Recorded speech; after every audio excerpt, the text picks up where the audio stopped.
Well, welcome, fans. I'm here once again with Alan Hinton. Unleashed, totally unrehearsed, no cue cards, no idiot boards, just plain ad-lib conversation. Alan, good to see you again. Good to see you, John. What a great year we've had. It's going to get better next year. I agreed, and Alan, we're supposing the MLS offseason, all sorts of trauma and turmoil going on in the English Premier League, lots of intrigue, and I think we have quite an exciting segment this week. I agree, and English Premier League is by far the most exciting. Coaches come in, coaches going. Hiddink taking over at Chelsea. He's like a rubber ball, you know. He keeps bouncing back for more. He's had 15 clubs as a manager. He's quite a hero in Holland, but he's also a hero in South Korea, because he took 2002. He was the coach of the South Korean national team in the World Cup. They finished in 4th spot. He's an honourable citizen of Seoul, Korea. They've named a university after him. He then went to Australia, qualified Australia for the World Cup, real playoffs, knockout stage. They put his head on a stamp in Australia, and he's a legendary Dutch manager. I think he's at 15 clubs, but in the end it's a short-term fix at Chelsea. I'm sad that Jose Mourinho conducted himself the way he did. I'm also proud of the Chelsea fans for giving him a big salute after he got fired at the game last week. When no problems, you could have put your life savings on Chelsea beating Sunderland, because when a manager gets fired in a way that Mourinho got fired, and it was self-inflicted in many ways. He shouldn't have said his players betrayed him. That was shocking.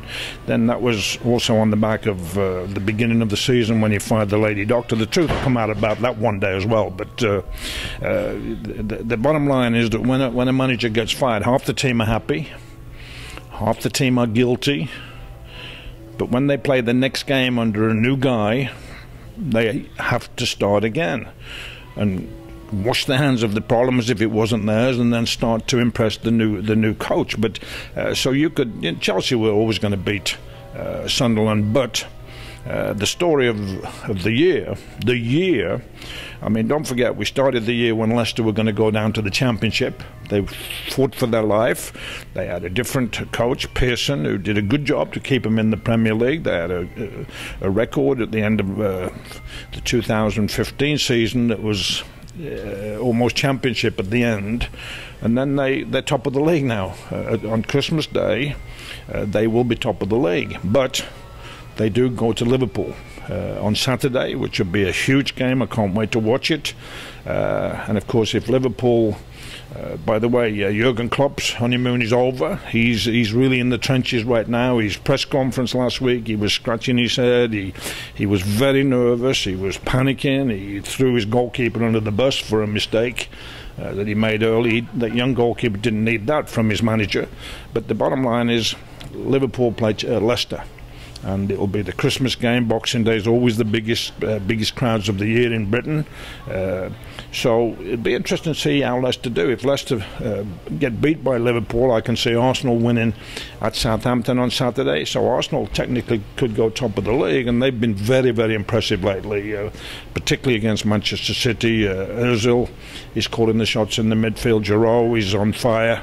Petr Cech, he's probably thrilled to be at Arsenal out of the Chelsea mess. But there's great things happening. Who would have thought Bournemouth and Norwich and Watford and Crystal Palace and Leicester would be the stars of the Premier League, whilst Liverpool is under pressure. Manchester United, led by the stubborn Sergeant Major Louis van Gaal, is under pressure. Manchester City seem under pressure. So there's lots of things happening, all for the good of the game, no question. So money's not calling all the shots right now, which is fascinating. One of the names that we should discuss also is Pep Guardiola, saying Bayern Munich he's done at the end of the year. Lots of speculation he's going to be headed over the English Premier League. Where do you think he's going to end up at? Well, Bayern don't mess about. I mean, they've already appointed Ancelotti to be their coach next year. Guardiola will try to win another Champions League at Bayern so he can have a great send-off. I'm sure the players will want him to have a great send-off, but he's made it very clear, Guardiola, that he's the most wanted coach in the world right now. He conquered Barcelona, both as a player and as a coach. He's conquered Bayern. He now wants to conquer English Premier League. Now, where will he go? Will he go to Chelsea, or will he go to Manchester United or Manchester City? He'd probably prefer to live in London, but by far the biggest club is Manchester United. Worldwide, big-time club, great stadium, 75,000 a game. Chelsea's going to play out at Wembley Stadium next year. Chelsea is a much smaller club than Manchester United, and Guardiola seems to want to be the best he can be. So I would imagine he'd probably want to go to Manchester United, but there's a lot of water going to go under the bridge in terms of the coaches. Changes coming and going before the season is over. So I can't wait for 2016 in the Premier League. It's going to be interesting to see who gets relegated, who comes up from the Championship League. I hope it's Derby County, who are doing really well right now, my former club. So the world of soccer is on fire. So we just have to keep enjoying watching on the TV and all that stuff. One last question on the English Premier League and Jose Mourinho. He said he's available right now. Do you think he's going to end up in the EPL? I think he needs to have a year off and get his brain straight. The things he's done this year have been really, really unprofessional. I'm a fan of his. He reminds me of the old Brian Clough that I used to enjoy playing for at Derby County. He was a pistol too, fantastic with the media. But I think Mourinho has gone out of his way to... I think he thought he was bigger than the club, because he did sign a £40 million, $60 million 4-year contract, $15 million a year. I'm sure he's got paid handsomely in his severance pay. But he was having problems with referees. It was always their fault. He was being fined heavily by the Football Association for his behaviour. He apparently went into the referee's room one time. He had problems with his players, and I just can't believe that this guy, who wasn't a player, he started off as a golfer for Bobby Robson at Barcelona, and I know that for a fact because he was driving around a friend of mine who lives in Vancouver, BC, Bruce Twomley. When he used to go visit Bobby Robson in Barcelona, Bruce was driven around the sites by Mourinho, and then Mourinho went to be the interpreter.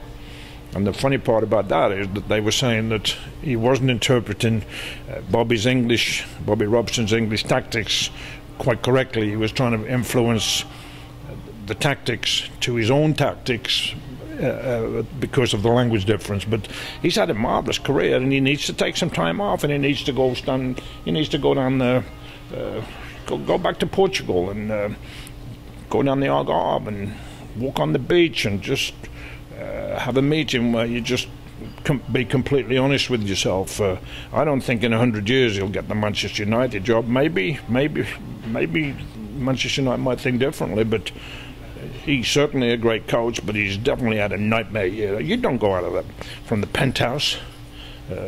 He was the manager of Chelsea last year. They won the league with 3 games to go.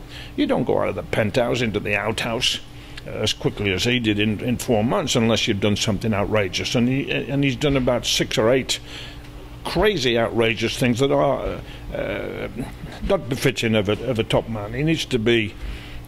he's insulted Arsene Wenger more times than Arsene would like that. I'm sure Wenger, who's a gentleman, he won't be laughing at Arsene Wenger. When he did his press conference yesterday, Arsene Wenger, it would have been great to just say, how you doing, Jose? Have a nice Christmas. I'm winning.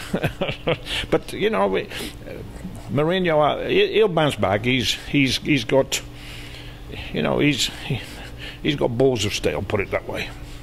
Alan, one of the intriguing parts in watching the EPL matches last week was seeing Chelsea, and lo and behold, who's sitting next to the Chelsea owner, Didier Drogba. And I know you had some comments on that, but also another interesting part when we talked off camera is the lack of MLS players heading overseas during the offseason. I was thinking about that the other day, John. Always in the past, I've felt Major League Soccer, while it's growing to the level it is now, I mean, the demand from international players to come to Major League Soccer is probably at an all-time high.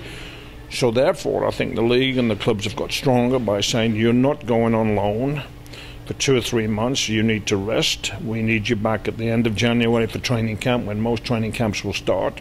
But it is interesting about Drogba.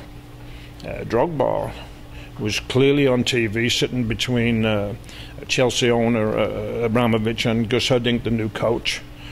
And it's reported that they want him as on the staff. And I'm sure he'd be great in the locker room. And obviously the dilemma, particularly for Montreal and Major League Soccer, because Drogba lit up Major League Soccer and clearly gave Montreal a lot of hope for the future with his great play. He can always retire. And we've seen some movement finally from the Miami franchise, and I think you talked about before, again off camera, David Beckham making some moves there on the player front. Well, I think, David Beckham's a showboater and a salesman. He's a wonderful representative of our game. He's come out in the last couple of days and he said one of his first signings for Miami would probably be Zlatan Ibrahimovic, the wonderful player who is now playing for Paris Saint-Germain, who's scoring goals as if it's playing against minor league teams. And he said he wants to come to America. Now, Beckham is well connected. He's very popular. Everybody wants to be around David Beckham. So I can see Beckham building a great franchise in Miami, and it's ambitious. It won't surprise me to see Rooney. I think Rooney's wasting his time at Manchester United under Van Gaal. He certainly hasn't done that much for Manchester United the last couple of years. But he does have some records he still wants to break there. But there's a lot of players. But the key to bringing top players to America is making sure they want to live here and take the opportunity to live the great life we all live in America, and but do their best on the soccer field. Some of them come for the money, sadly, but that's it. They're getting sorted out now, and I think again, Major League Soccer for me is on the way to being a very, very strong league. Let's transition over to some news. I know you're a big proponent of women's soccer, and Abby Wambach finally retired from the game. At the same time, she took some shots on Jurgen Klinsmann. Well, I don't think it's a good time for Klinsmann, because he's about to start training camp with the national team for at least 3 weeks in January. He's obviously trying to prepare the team for the Copa-Amerika, which were very, very exciting, being hosted in the US, including some games in Seattle next summer. So for me, Abby Wambach, who's had a fantastic career, she didn't really contribute much in the World Cup finals, which I think the game's passed her by, like it does with all of us when we get to a certain age. But she's been a great servant for women's soccer, but she's clearly looking to be a commentator. Because, what is she, 33, 34, 35? She could be working for another 30 years. So she's got to find a career for herself. Will she want to be a coach? I don't know.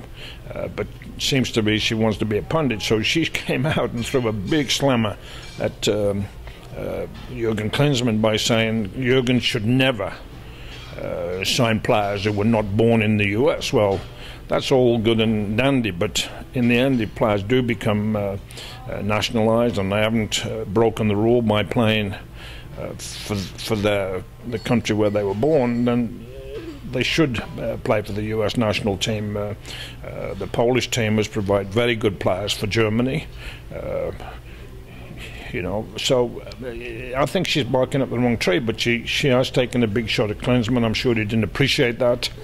And then Toni Kroos, who plays for Real Madrid, was a very good player, played on the German World Cup national team that won it in 2014, came out this past week and said all the 9 months that Klinsmann was coaching him, Kroos, at Bayern, he didn't learn one thing from Jurgen Klinsmann, which is pretty shocking, because Klinsmann was a world-class player, no question. So for Kroos not to get any tips at all from Klinsmann is a pretty big statement. So I wish Jurgen Klinsmann a very good 2016, but he's got to do a good job. I tell you what, he is getting sorted out. Bradley and Fabian Johnson, for me, look like the best midfield combination that Klinsmann has had so far. So I like that. But I wish everybody Merry Christmas and a very happy New Year, particularly for all of us who love the game of soccer. Well, Alan, thank you once again for this interview. We look forward to hopefully a restful and an entertaining holiday season for you. Well, I'm sure we'll catch up with you after the first of the year. Thank you once again. Well, thank you, John, as well. And a happy New Year to you, John. Thank you. Look forward to seeing you next year, Alan. Yeah.